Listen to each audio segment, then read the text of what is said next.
So since 2013, TSCR has been leading the campaign for Transgender Day of Visibility. And what this means to us is more than just representation or very superficial visibility measures that just put a trans person on the screen. These are all spaces that are consumed and produced by cis people. And it's just hard to envision a future for yourself when there's such little representation of people that are like you, I guess. It may have started out as a really beautiful resistance tactic, because at the end of the day, our existence is very beautiful because we're not supposed to be here. But at the end of the day, allowing that to then be consumed by cis people, so when it takes the power out of it.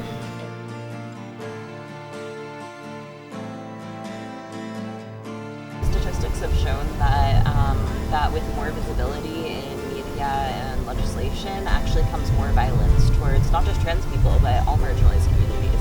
Yeah, the backlash happens when there's surface level change without structural and systemic change. It's more about trans people being able to create our own media and create our own representations that aren't exploitative and actually show narratives that fit who we are rather than fit what cis people expect us to be. Living as authentically as I can in my gender.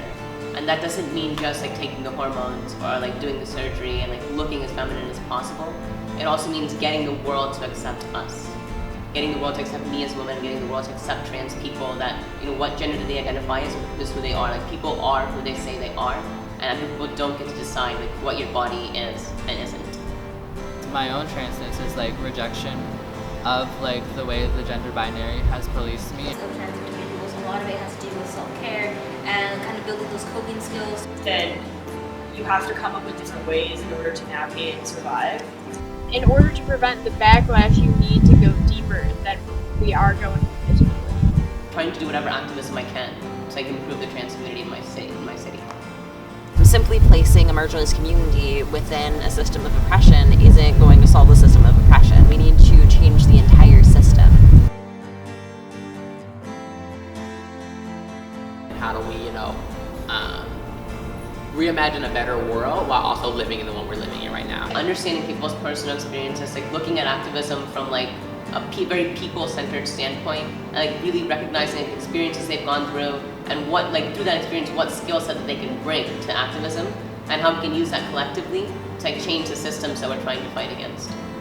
There needs to be a space for those people in order to one, to heal, but also to be able to speak on experiences that other people will also understand and sort of build a community in order to move forward and try to fight and advocate for ourselves while remembering to also